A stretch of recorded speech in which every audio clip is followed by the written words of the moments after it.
Hi guys, welcome back to Tutorial Millennials channel.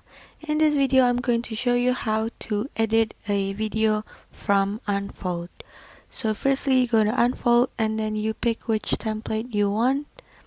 And once you pick your template, you can just add the video you want. So I'm picking this video, and then I can just press that button and then I can pick the filters I want to choose. So for example, I am picking Sophia or Brooklyn for black and white.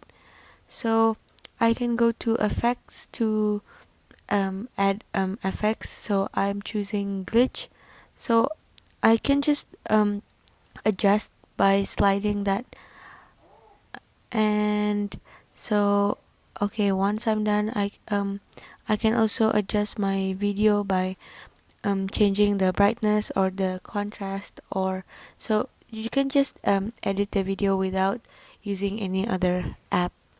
So once I'm done, I can just press the checklist on the top right, and then it's processing, and then just tap, and then there you go. So I hope you enjoyed this video. Thank you for watching.